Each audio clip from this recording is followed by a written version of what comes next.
RPS వ్యవస్థాపక అధ్యక్షులు ఇటుకరాజు మాదిగ వర్గీకరణ సాధన కోసం ఢిల్లీలో కేంద్ర ప్రభుత్వ బృందాలను కలిసి వర్గీకరణ విషయంపై వినతి పత్రం ఇవ్వడం జరిగింది. పత్రికా సమావేశంలో ఇటుకరాజు మాదిగ మాట్లాడుతూ నేడు అరుణ్ మిశ్రా, ఇందిరా బెనర్జీ, వినీత్ సారన్, ఎంఆర్సా, అనిరుద్దీన్ బోస్లతో కూడిన ధర్మాసనం సుప్రీంకోర్టు రిజర్వేషన్ల వర్గీకరణపై హర్యానా కేసులో పంజాబ్ ఇచ్చిన తీర్పు, సుప్రీంకోర్టు ఇచ్చిన తీర్పును కేంద్ర ప్రభుత్వం పరిగణలోకి తీసుకుని వెంటనే ఎస్సీ వర్గీకరణ బిల్లు పార్లమెంటులో ప్రవేశపెట్టి బిల్లు ఆమోదం పొందే విధంగా చేసి వర్గీకరణ రాష్ట్రాలు చేసుకునే విధంగా అధికారులు కల్పించాలని డిమాండ్ చేశారు. అదేవిధంగా తెలంగాణ, ఆంధ్రప్రదేశ్ రాష్ట్ర ప్రభుత్వాలు సుప్రీంకోర్టు ఇచ్చిన తీర్పును పరిగణలోకి తీసుకుని హైర్ బెంచ్ కి వెళ్లిన ఈ వర్గీకరణ కేసులో ఇంప్లీడ్ పిటిషన్ వేసి ఎస్సీ వర్గీకరణకు అనుకూలంగా వాదించే మంచి అనుభవం కలిగిన న్యాయవాదులను ఏర్పాటు చేసి వర్గీకరణ సాధించే దిశగా చూడాలని డిమాండ్ చేశారు. వచ్చే పార్లమెంటు సమావేశాల్లో వర్గీకరణ సాధించే దిశగా తెలంగాణ,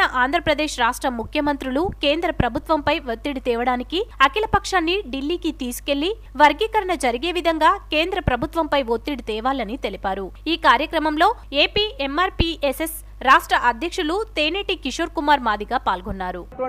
ప్రధానమైనటువంటి న్యాయస్థానం ఇచ్చిన ఆ జడ్జిమెంట్ని గౌరవిస్తూ పార్లమెంట్లో రాష్ట్రాలు చేసుకున్నటువంటి చట్టాన్ని తీసుకొస్తే తెలంగాణ, ఏపీలో ఈ డిమాండ్ ఉన్నది కాబట్టి తెలంగాణ, ఏపీలో రాష్ట్రాలు చేసుకున్నటువంటి అధికారాన్ని ఇస్తే మేము దాన్ని సంతోషిస్తాం, స్వాగతిస్తాం.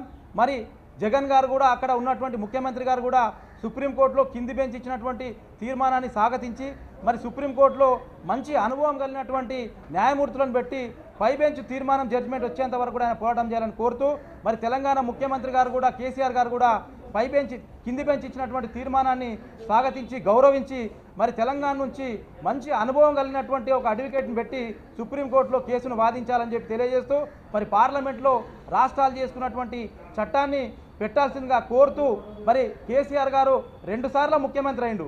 మరి ఎస్సీల పట్ల, దళితుల పట్ల తెలంగాణ రాష్ట్రంలో చాలా తీవ్రమైన అన్యాయం జరిగినా కానీ ఆయన సైలెంట్గా ఉన్నాడు. మరి ఎప్పుడు కూడా వర్గీకరణ విషయంలో మాట్లాడడం లేదు. మొదట ముఖ్యమంత్రి అయినప్పుడు అసెంబ్లీలో తీర్మానం చేసి కేంద్ర ప్రభుత్వానికి పంపించినా అని చెప్పి చేతులు దులుపుకున్నాడు. అనేక సార్లు కూడా మేము ఆయన నిలదీశాము, ఆయన ఎప్పుడు కూడా పట్టించుకోకపోవడం లేదు. మరి ఇప్పుడు ఎమ్మెల్సీ ఎలక్షన్ జరుగుతూ ఉన్నాయి తెలంగాణలో.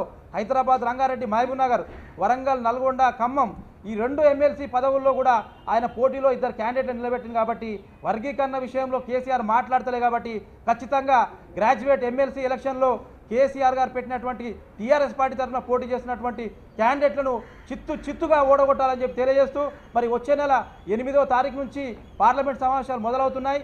మరి ఒక నెల రోజుల పాటు పార్లమెంట్ సమావేశాలు ఉంటాయి కాబట్టి ఖచ్చితంగా పార్లమెంట్లో రాష్ట్రాలు చేసుకున్నటువంటి బిల్లును తీసుకురావాలా.